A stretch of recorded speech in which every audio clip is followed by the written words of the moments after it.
and this week they will see my glory. Amen. So what is today's date? Okay, Sunday.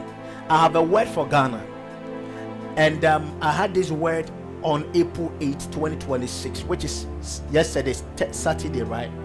Saturday. All right, so in the early hours of the dawn, I had it.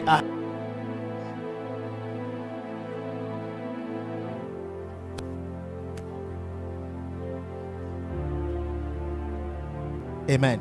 So in the early hours of the dawn on Saturday, I had a vision, or a dream you may call it, in which I found myself inside a room in a house I believe to be our house in Ghana.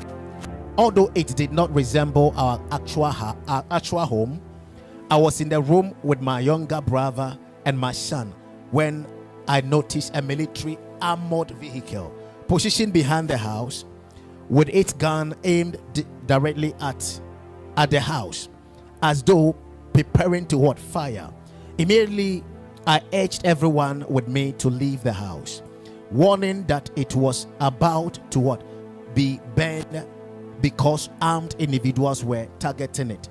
My brother, my son, and I exited the house at once. However, I did not hear any gunfire or explosion.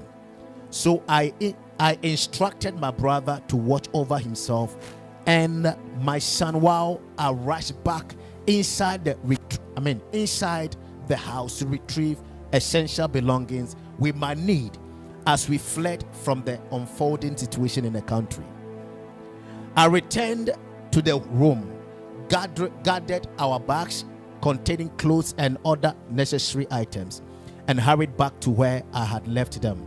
To my distress, they were no longer there, and I could not find them anywhere. That is my brother and my son. Meanwhile, I observed many people flee their homes as well, as the attacks had caused widespread panic.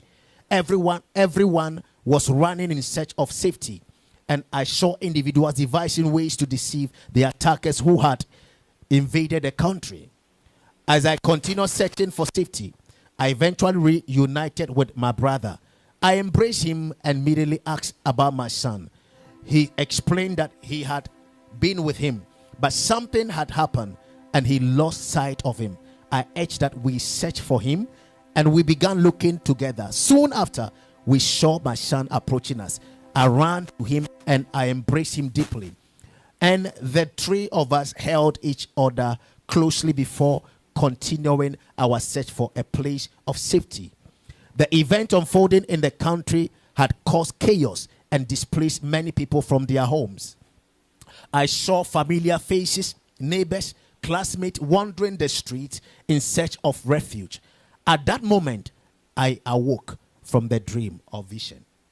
Based on the dream and my understanding of its message, I believe there is a potential planned attack against the country and its citizens, intended to create fear, panic, and widespread displacement, similar to the situation that has occurred in parts of Nigeria with insurgent groups.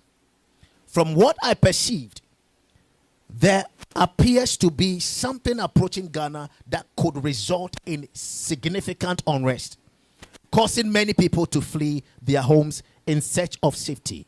The weapons I saw being used by the attackers in the dream were military grade.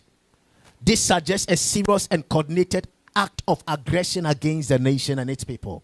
In light of this, I would strongly urge the government and intelligence agencies in Ghana to remain vigilant.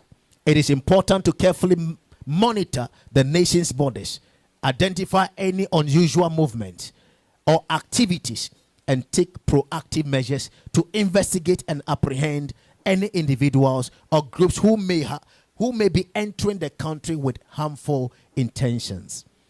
Ghana should be aware and pray. Other than that, within few weeks, months, and a year to come, there will be a lot of unrest there. Hear the word of the Lord. Let the watchers take it and pray and be vigilant.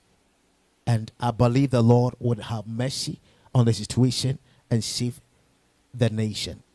Because as it stands now, there is something dark that is being planned against the nation and its citizens.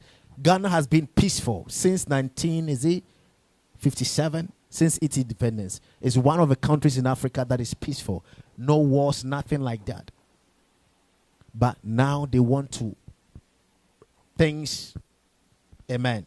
So we should pray for Ghana. Amen. We should pray for Ghana. Amen. Now, I want us to rise up. Let's rise up. Let's rise up. Let's rise up.